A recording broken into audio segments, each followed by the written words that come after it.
dad. I lost my dad. And I lost my mother. I lost my dad. I lost my dad, my aunt, My grandfather and my uncle.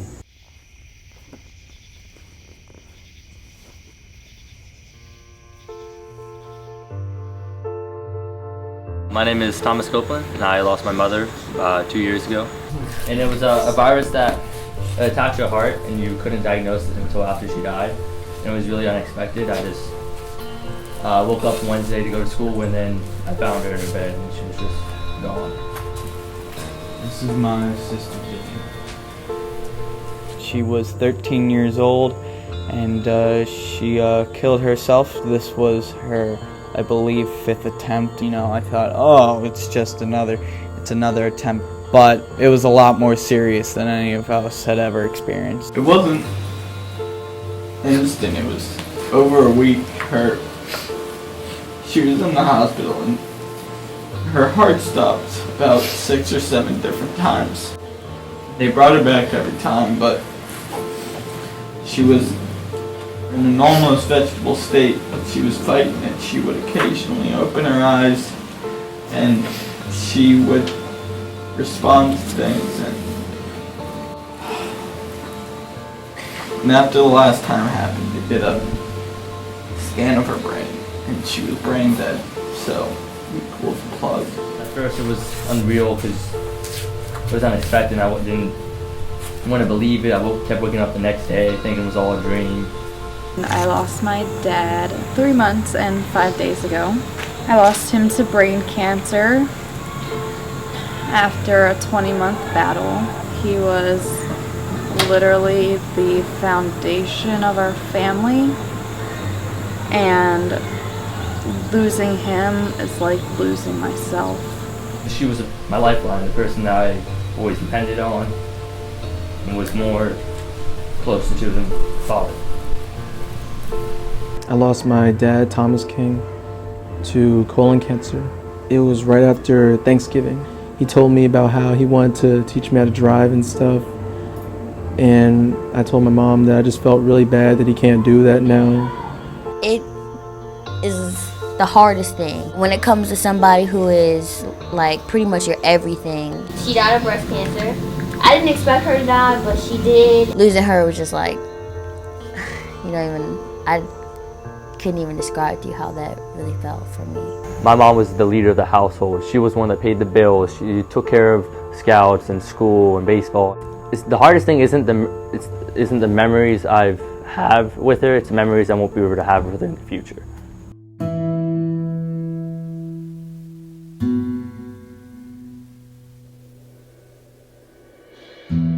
Grief is just sadness, and it's kind of like you have this hole in your chest or like this missing part of you. It's like you feel everything and then nothing at all at the same time. Grief to me is taking something that you love away from you, and you can really never get it back. Well, my definition of grief would be all the emotions that come at you when you lose someone or something valuable to you. It's just a big mix of all sorts of emotions: anger, sadness.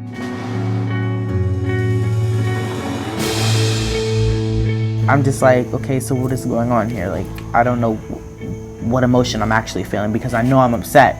And you can feel like the tears trying to come out, but then they don't come out. It's way worse than sadness. You really don't understand it until it happens to you, and I hope it doesn't happen to anyone, especially my age. You can't expect to be okay. My grief was basically like not talking about it at all. I didn't want to experience grief. I didn't want to experience anything. Like, I just wanted to leave it as, okay, my dad passed. I understand it. I'm trying to not move on from it, but move on from it.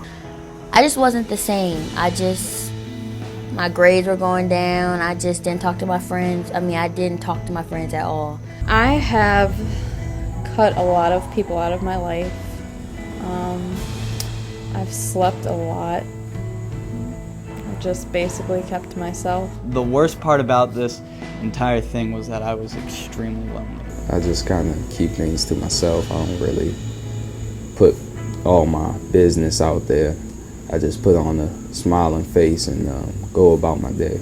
So.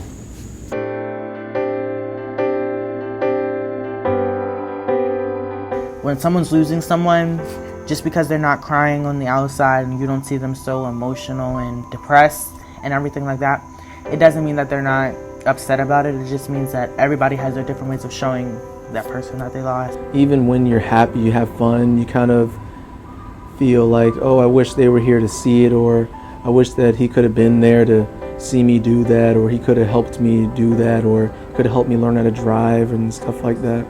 Christmas is what triggers me. His birthday triggers me, and Thanksgiving. So there'll be times when he comes up near the holidays, and holidays are tough. But at least you know you don't have to be alone, and that there are people that you can talk to and that can be there for you. Nobody knows exactly what you feel, but we sort of all get it. It's tough being a teenager. It's hard anyway. And then you have a traumatic loss in your life. And kids, it's okay if kids cry, but you're told, oh, you're a teenager, you're not allowed to cry, or you need to grow up, you need to do this. So that's why we all do this, to bring this all together, so that you understand that there is a place, that there is people that understand a little bit, that we sort of get it. Most of us have been there. And, just to be yourselves, to let it go if you're having a tough time. Everyone who has lost or is feeling grief in any kind of way should come to, because it's like helps you deal with death. It teaches you how to go through a process of where you're basically healing yourself. I love how we are pretty much getting through it together. It's one big family, really. It's easier to acknowledge my feelings now, because before I didn't really know what I was feeling. And I think it's easier when there's people around you, because it's harder to pull yourself out of it when it's just you. I think it's easier to talk about your problems with people who actually do understand. It's easier than talking to a friend, because they're like, oh, I understand, it'll be better, and they don't know.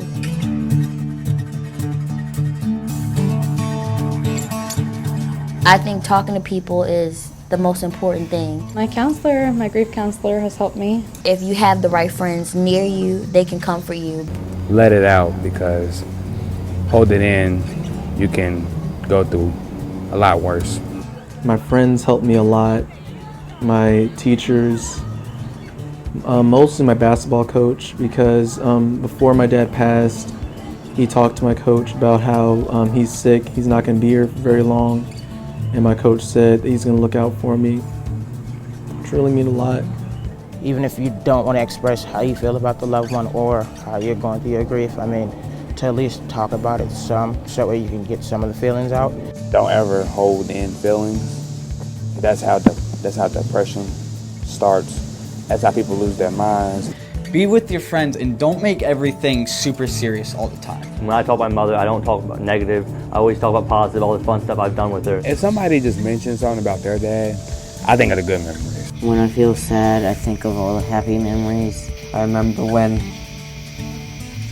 my mother passed, I had a weird fascination with drawing and art, and that weird fascination blossomed into actually picking up a pencil and trying it out. But it's a mixture of things, happy and sad, but the way I feel sometimes, my writing really helps. Singing is one. Other things that help me cope with grief. Music helps me understand, feel better.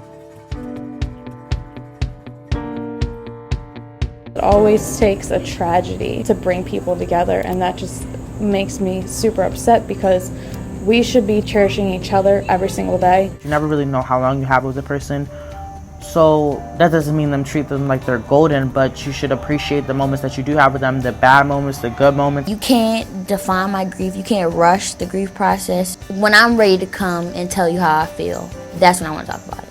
It's just how they don't understand what I've gone through and how to react to it. If I want to have those relationships again and I want to have another confidant, I need to surround myself with people who love me and care about me.